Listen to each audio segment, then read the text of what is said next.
MotorWeek is made possible by Auto Value and Bumper to Bumper and TireRack.com. Looking at photos of vintage race cars is fun. Seeing them at a car show, that's cool. But watching them go wheel to wheel at a racetrack, now that's more my speed. I don't care who you are. The roar of 40 vintage race cars blowing by at wide open throttle has to put a smile on your face. And here at Summit Point Motorsports Park, the Jefferson 500 has generated grins for 3 decades and now serves as the marquee event for the Vintage Racer Group.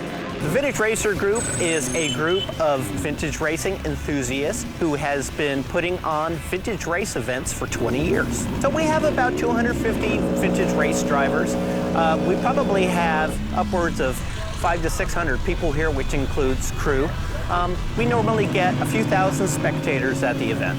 Well, this is a legacy event that has been here for quite a few years, and it really involves a lot of people having fun with old cars. I am Tom Cotter. I live in Davidson, North Carolina, and my business card says Certified Car Geek. You may recognize Tom as the host of Haggerty's Barn Find Hunter YouTube series, so he knows an old car when he sees one. But at the Jefferson 500, vintage is the preferred nomenclature.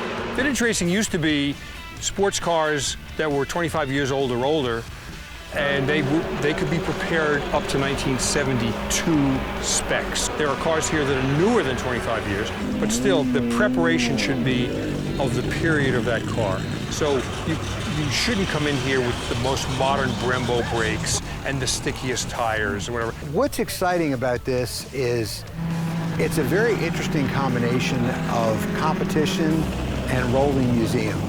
I can't think of any other event where you can go through the paddock and you seem to spend most of the time looking at these jaw-droppingly beautiful cars. While the car spotting in the paddock is primo, it's best to get out around the track and see these things in action. And with multiple classes racing from Friday to Sunday, there's no shortage of it. So we have a number of groups that are all fairly large. We have almost 40 to 45 cars in all 7 groups. We have Formula Fords and Sports 2000s, like you see behind me. We have BMW 2002s, Alfa Romeo GTVs, Chevrolet Camaros, Ford Mustangs, lots of MGs, Triumphs, and things of that nature. Having driven this track in modern cars, I can't help but wonder what it feels like to blast down this high-speed section known as the chute in cars twice my age while being flanked by 2 others. Obviously, vintage racing requires equal parts courage and cash, but getting involved may not be as difficult as you think. Essentially, you have to be healthy, so you have to be able to attain a medical. You have to be able to get through our racing school, but you can do that with your own race car if you like, but there are a lot of rental companies that come out here and they rent cars. What do I like most about vintage racing? It's the people. The cars are second. People are first, the cars are second, and the racing's third. It's clean racing, it's door handle to door handle, it's tight, it's close racing, but you never touch another person. It's just terrific. While it may not have the speeds of the Daytona 500 or the history of the Indianapolis 500, the Jefferson 500 still offers plenty of both. It's also a good reminder that vintage is always in style.